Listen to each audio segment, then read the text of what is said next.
seperti yang diterangkan Pak Rizun tadi ya, di mana tadi Pak ya, ada masjid yang tidak ada jemaahnya. Yang saya ingin tanyakan, kenapa di situ diberdirikan masjid tapi kok nggak ada jemaahnya, itu karena apa ya Pak? Demikian Pak dari saya, matur suwun. Terima kasih. Ketika ada kegiatan-kegiatan misalnya taruhlah silaturahim dari tim Muspika, itu karena saya ingat masuk makmur di situ. Ada tokohnya Mbah Yai Munir.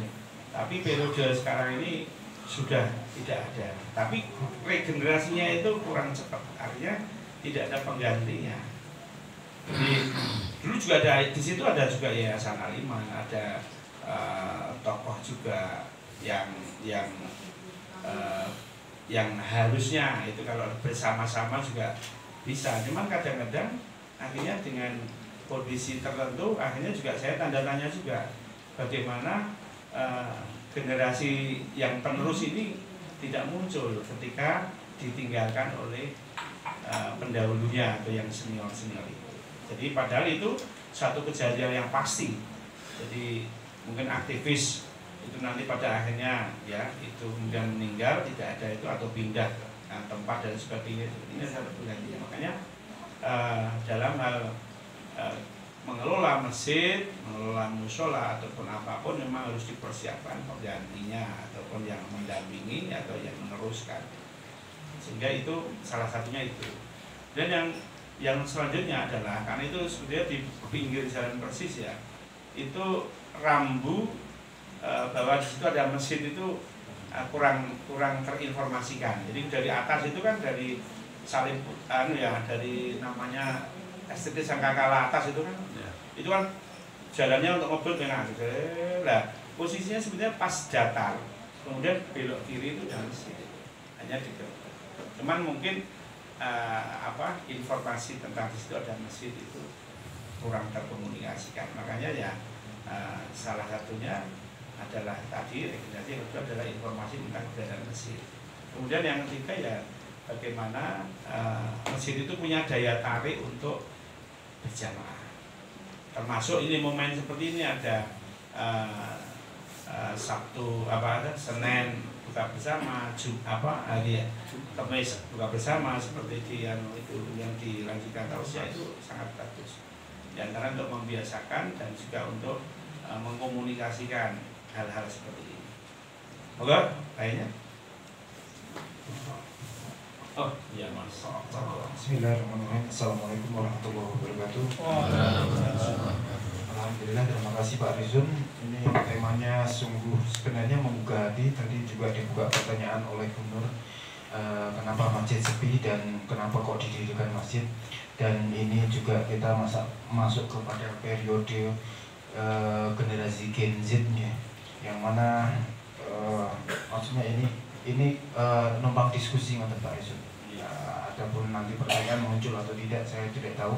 Tapi membuka kepada siapapun yang ada di sini bahwa masjid ini paling tidak kita berada pada pribadi-pribadi atau hamba yang sedang memikirkannya. Termasuk Masya Allah ini Pak Karjono diantaranya, Pak Hefta memikirkan terus kemakmuran di masjid ini gitu. Saya katakan masjid karena sebenarnya awal mula tidak ada istilah makam ya. Betul, setuju Pak Rizun, tidak ada istilah musola. Karena ini juga rumah Allah gitu. Artinya kemakmuran masjid dipikirkan oleh di antara kita gitu. Namun tentu masih butuh banyak pemikiran sumbangsih lagi. Kalau studi banding juga itu mungkin juga dibutuhkan ya. Misalkan Joko Karyan, kalau di dekat-dekat sini misalkan Taufik itu Banyumanik sana gitu. Terus kemudian Masjid Ukhuwah punyanya Pak Kombo itu gitu. Itu sudah mengikrarkan bahwa masjidnya boleh dipakai oleh seluruh jamaah, baik itu NU, Muhammadiyah, Salafi, itu akan lebih meramaikan lagi karena namanya saja sudah ukhuwah. Barangkali di antara kita ada yang temannya beliau Pak Kombo gitu. Terus kemudian temannya beliau Pak Hasan Toha, itu sudah membuka ruang termasuk sini bahkan nggih Pak Arjuna nggih. Hari Senin itu ustadznya Ustadz Antok nggih. Itu dari Baitul Syukur Salafi. Terus kemudian ini sekarang ustadznya Ustadz Risun dari NU. Iya, nanti hari lain Ustadz Umar Siddiq nggih. Ustadz Selamat Daimun. Ya, artinya ini sudah sebenarnya percontohan untuk masjid-masjid yang sedang sepi, apakah membuka peluang sebesar-besarnya. Tapi tentunya tangan dingin dari seorang yang dititipin apa itu maisha, dititipin harta, itu tentunya masih kita harapkan. Jadi ya kalau apa itu ini hanya memunculkan stimulan supaya nanti ada usul nih. Monggo siapa yang mau mengusulkan kembali gitu, atau bertanya. Terima kasih. Bismillahirrahmanirrahim. Ini adalah gagasan untuk bagaimana masjid itu makmur. Namun bagaimana kita mengajak anak kita itu kesulitannya di mana? Mengajak ke masjid itu juga tidak mau. Anak kita yang ya sekuliahan atau anak yang SMA, nah ini ada apa? Kita sudah kehilangan remaja masjid, anak-anak pun juga TPQ kalau kelas 5 itu sudah disibukkan dengan pramukanya, dengan yang lain. Nah, ini saya merasa adalah pertama adalah doa kita bersama, perlu berdoa lebih kuat lagi bagaimana anak-anak kita waktu mereka tidur lelap, kita juga semoga bertaut hatinya dengan masjid. Terus yang amalan-amalan masjid ini kita juga dipadatkan ya, juga misalnya Istiqomah sudah padat kajiannya, Ahad pagi, Sabtu. Namun kadang-kadang justru ya Sabtu pagi, malam Sabtu. Kajian-kajian seperti ini sebetulnya kita kaitkan dengan sholatnya. Misalnya Jumat malam Sabtu itu bisa diawali dengan Isya berjamaah atau Maghrib berjamaah dulu.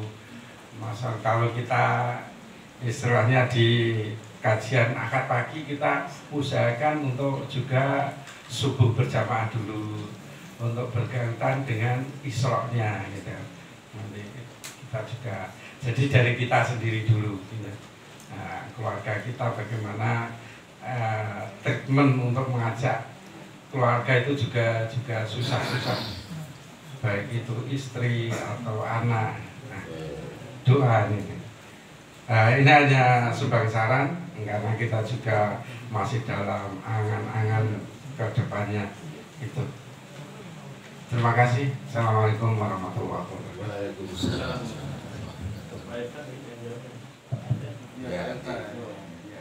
Yang ada tanda tangannya di tembok tadi. Ya, berbagi pengalaman. Tembok ratapan. Coba sih. Kiat-kiatnya dulu. Tadi sudah banyak aspirasi. Ya, enggak, Pak. Sudah. Amin.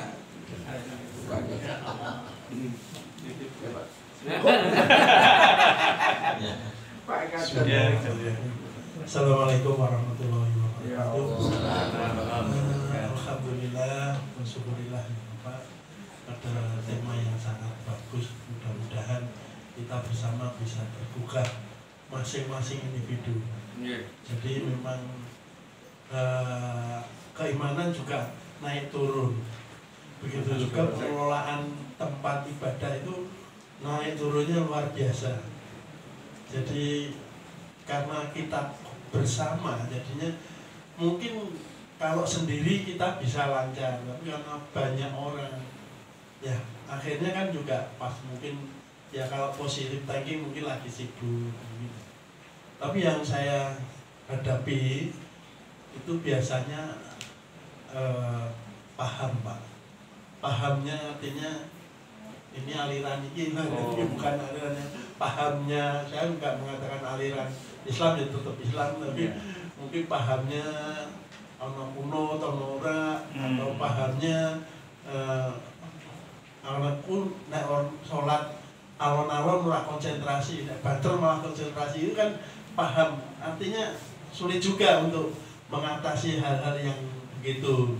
Sehingga kemarin aja saya baru diskusi sama saudara gitu, dia nggak mau ke salah satu masjid karena imamnya cepet. Lawang ada Gusti Allah kok cepet-cepet ki terus piye kok koyo ora sopan. Nah, ini kan juga susah untuk mengutarakan karena kita bersama. Jadi harus pelan-pelan, kajian atau ilmunya itu sangat dibutuhkan.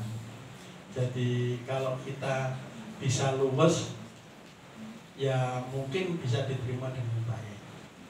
Memang tidak semudah orang membayangkan aja, ini tarik dikasih ini akan bisa. Itu juga kadang nggak mempan, Pak. Kita itu nggak bisa mempan cuman hanya dikasih daya tarik yang katakanlah kayak Jawa Karyan gitu. Mungkin lingkungannya bisa jadi, bisa pahamnya bisa menjadi satu, sehingga keluhan yang kedua ini kalau tadi menyebut remaja. Waktu awal mendirikan ini, kan masjid sana belum ada. Pertimbangannya mendirikan kenapa ada ini, rumah kita itu kecil-kecil, jadi bisa berjamaah. Alhamdulillah awal ini penuh terus. Karena masih ada anak-anak juga, anak saya semua masih punya TPG bisa berjalan sesuai dengan yang kita harapkan. Bisa berjamaah semua. Nah, ini yang menjadikan bagus mau berjamaah, akhirnya setelah pada keluar ya insya Allah mereka bisa kerja tetap ibadahnya tetap berjalan. Dasarnya dari situ dulu. Soal sekarang sepi karena anaknya sudah pada keluar ya kita nggak bisa apa-apa lagi. Ya sekarang yang sepuh-sepuh aja, saya Pak Hita, Pak Amari, terus siapa lagi Beda yang ya mungkin 3-4 ya nggak apa-apa, kita tetap bertahan. Terus misalnya saya disindir, Pak, mbok nek pas Sabtu pagi jamaah di Istiqomah, lah nek saya jamaah di sana terus ini tutup, lah kan juga nggak bisa efektif, Pak. Padahal sini juga dekat dengan masjid situ. Jadi memang permasalahan sosial itu sangat tergantung dengan kondisi yang saya alami. Tapi yang lebihnya itu kita harus bisa menerima kondisi dengan ikhlas. Nanti Pak, matur nuwun. Assalamualaikum warahmatullahi wabarakatuh. Dilanjut Pak Eta. Assalamualaikum warahmatullahi wabarakatuh. Karena seperti ini sebenarnya itu sudah bukan satu hal yang aneh ya. Karena di Indonesia ini lebih mudah membangun masjid daripada mengisi kegiatan yang positif. Jadi saya memberikan saran ya, apabila kepingin masjid ini tuh ya ramai sesuai dengan literatur dari Pak Isum, Haji Muhammad Isum tadi. Jadi kita itu kalau bisa masjid ini dijadikan tempat pusat kegiatan yang mana mungkin kebutuhan masyarakat itu apa? Tentunya kebutuhan rohani ya. Terus kalau bisa ya ditingkatkan kebutuhan jasmani. Misalnya masjid ini menjadikan pembagian sembako, kalau memang takmirnya mampu nggak masalah. Terus untuk kesejahteraan umat di sekitarnya dan sekitarnya lagi. Jadi ini kalau misalnya di sana tidak ada itu ya mana aja, terima aja bahwa masjid itu sepi, paling kami ini Jumatan atau bagaimanapun. Memang secara teori mudah ngomong gitu ya, tapi prakteknya itu memang perlu dilakukan suatu manajemen yang profesional, bagus dan teruji. Ya seperti Masjid Joko Karyan itu ya Pak ya. Bukan luar biasa. Sebetulnya seperti Istiqomah itu kelasnya Joko Karyan. Jadi memang Istiqomah itu pernah mengalami satu zaman keemasan, namun sekarang menjadi zaman keperaan. Emasnya itu sudah luntur jadi perak, nanti lama-lama nikel ya kan, lama-lama lempung ya kan. Coba Bapak kalau ke atas tuh, wah tegel udah rusak, paten brutal ngono. Ucul-ucul kabeh sampai nibake mbawan bareng to. Jeglong tegel. Ini mari bareng-bareng kita bicarakan, kita rembuk bagaimana ini. Tentunya harus ada modal untuk bisa memperbaiki atau membuat sempurnanya tempat ibadah itu. Dan saya yakin suatu saat nanti bisa pakai kembali. Karena itu Pak Yesus, Assalamualaikum warahmatullahi wabarakatuh. Waalaikumsalam warahmatullahi wabarakatuh. Terakhir ini ada juga dari Masjid Salman ini. Tips pertama adalah menghidupkan sholat berjamaah. Ya. Yang kedua adalah mengadakan pengajian dan kajian ilmiah. Ada rutin di Masjid dan mengadakan aktivitas sosial dan ekonomi. Jadi masuk baiklah. Melaksanakan program pendidikan anak-anak. Jadi kalau dulu Pak Kasena yang tadi ya, kalau dulu anaknya sekarang cucunya. Ya. Saya untuk program berkelanjutan ya Pak ya. Ya, kemudian menjaga kebersihan dan keindahan masjid. Nah ini memang tidak hanya fisiknya, tapi juga aspek non fisiknya. Terima kasih. Mohon maaf apabila ada tutur kata ada hal yang salah khilafnya. Bila taufik wal hidayah wa minna rasulullah syafa'ah. Assalamualaikum warahmatullahi wabarakatuh. Waalaikumsalam warahmatullahi wabarakatuh. Assalamualaikum warahmatullahi wabarakatuh. Sama musola Ar-Rahim Ngaran Sebatengan. Barusan kita dengarkan kajian yang dibawakan oleh Ustadz Muhammad Lisun dengan pembimbing Bapak Haji Muhammad Umar Asyidik. Jemaah, marilah kita tutup majelis ini supaya tidak menjadikan majelis yang sia-sia dengan doa kifalah majelis. Subhanallahumma wa bihamdika asyhadu an la ilaha illa anta astaghfiruka wa atubu ilaik.